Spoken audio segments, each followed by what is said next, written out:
ये पर्यावरण प्रेमी तबका चले आते हैं जो बकरीद पर बकरों को काटा जाता है। आपको बता दें कि नासिक में हो रहे कुंभ को लेकर पेड़ों की कटाई होनी है।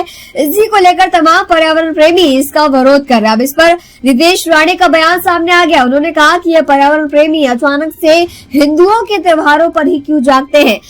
पेड़ों की कटाई का जो मुद्दा है वो सही है, लेकिन जिस तरीके से ये अचानक सिर्फ हिंदुओं के मुद्दे पर जागते हैं ये सही नहीं है। आपको बता दें कि उन्होंने सीधे तौर पर कह दिया है कि जब बकरीद पर बकरों को काटा जाता है तब क्यों नहीं सवाल उठाया जाता। सुनिए उन्होंने क्या कुछ कहा।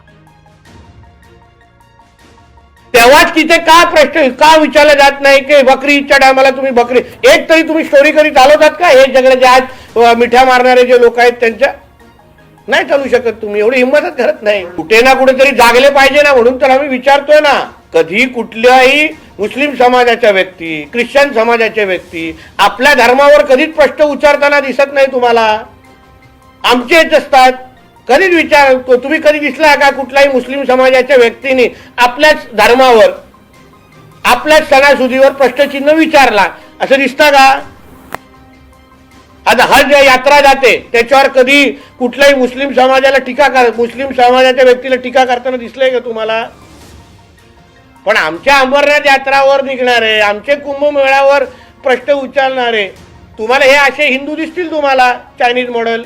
अरे धार्मिक म्हणजे माझ्या धर्माच्या कार्यक्रमाच्या वेळी कुंभमेळा होतोय, तो पण एवढ्या वर्षानंतर होतोय, तेव्हाच हे कशाला तुम्हाला पर्यावरण प्रेमी जागलेले आहेत एवढाच माझा प्रश्न आहे।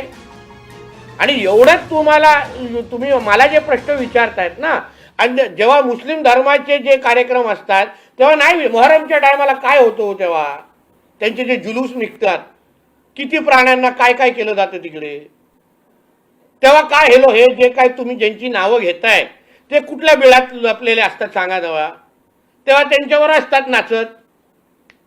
पण आमच्या हिंदूंचा कुठला तरी सण येतोय, आमचा कुंभमेळा होतोय, तेव्हा त्यांच्या मिरच्या बाहेर निघतायत। मला त्याच्यावर आक्षेप आहे।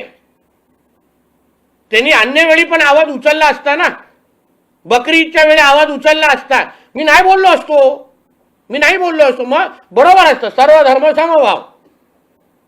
तो मुळात ज्या देशात आहे का हा मुद्दा आहे। तुम्ही तेव्हा पण विचारण्याची हिंमत दाखवा, मग आता तुम्हा लोकांना काय प्रश्न कोण विचारणार नाही।